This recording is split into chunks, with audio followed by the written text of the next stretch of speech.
Good morning, everyone. Three things. Three things. Do these three things, and you will change the world. Let's review from last week. Last week we heard Jesus say, you have to hate. You have to hate your mother and father. You have to hate your spouse and children. You have to hate your neighbors. You have to hate yourself. Now, what is he saying there? Is he really wanting us to hate? No, but he's using hyperbole, and he's getting our attention. And indeed he did. And what really was he saying? We put it this way.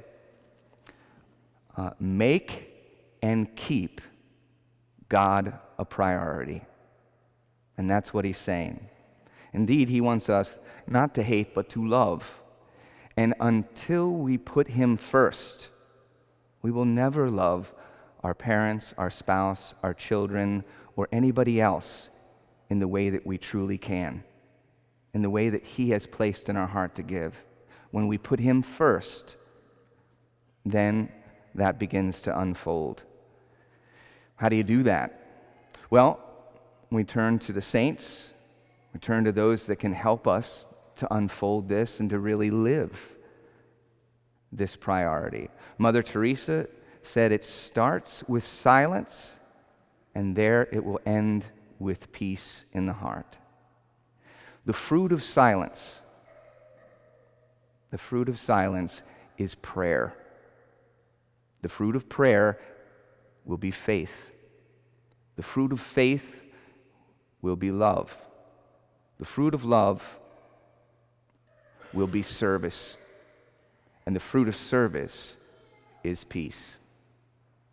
It starts with silence. I hope that all of us were impelled to take a little bit more silence in our day. And when we do that each and every day, it stirs us to really hear the word in here and in here. And when we hear him, the faith, that is to say, not just, something that's, I don't understand it, so, no, faith is a supernatural knowing.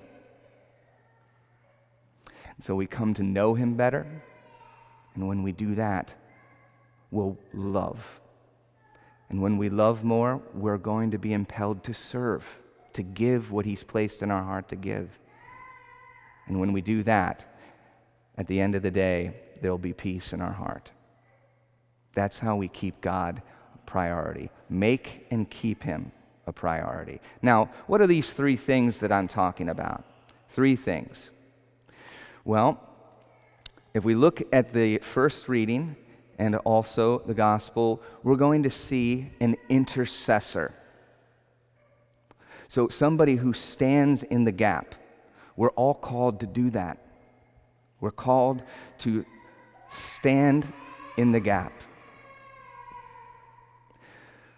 Moses did it for the people. It's going to be important for us to understand, too. Remember, the inspiration of God, the inspiration it's an author who has been inspired and now has an intent. So was the author's intent to say that God is fickle, that God is emotional and will just kind of fire thunderbolts when he feels like it? No. What it is saying is that it's unfolding that we are called to be intercessors, and Moses stepped forward. The people turned, and he stepped forward on their behalf. We certainly see that in the prodigal son, when the son comes home, and now the older son is not so happy, and the father steps forward to intercede. What's the second thing that we need to do? When we intercede for somebody, it should be justice tempered with mercy. After all, that's what he did. He tempered justice with mercy. We turned and we sinned, but he pursues us with a personal, passionate, unrelenting love. As we step forward to intercede for someone, We can't exact the full measure of justice, but we temper it with mercy. We don't ignore justice, but we temper it with mercy. We see that very clearly in this reading. Hopefully, we're able to hear it. Remember at the very end when he says, he's turning to the son, the oldest son, and he says, "Everything I have is yours." What is he saying there? He's saying there's no second inheritance for the son who squandered it all. He gets nothing. But he does get mercy. And there's the third thing. Our mercy has to have action to it.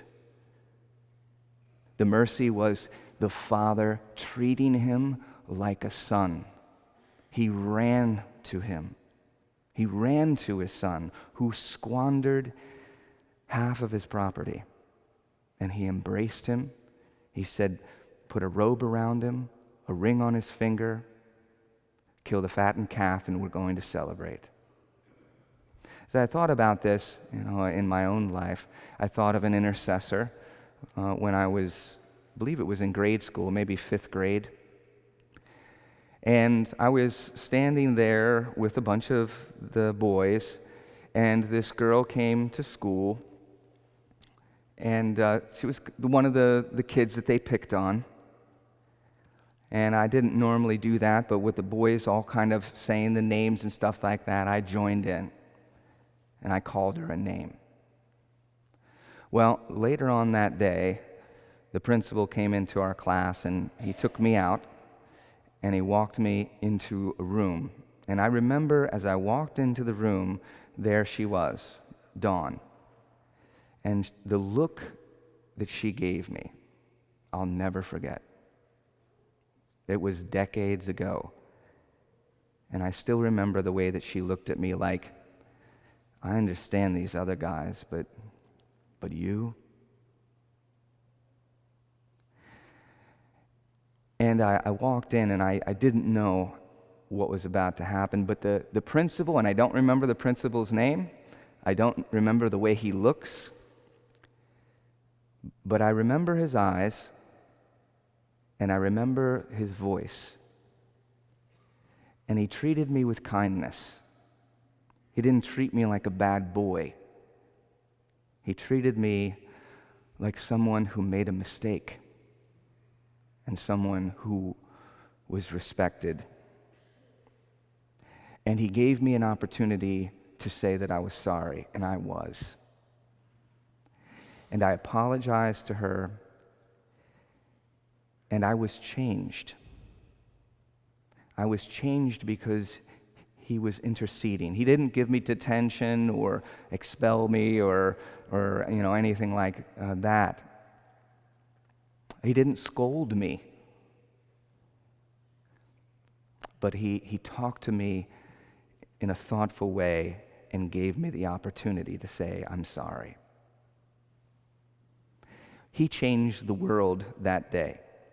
How do we do that? We change the world one person at a time.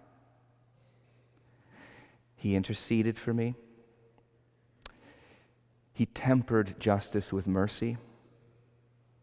And indeed, his mercy had acts of kindness that changed me. That principle, he changed the world today. You and I are called to do the same.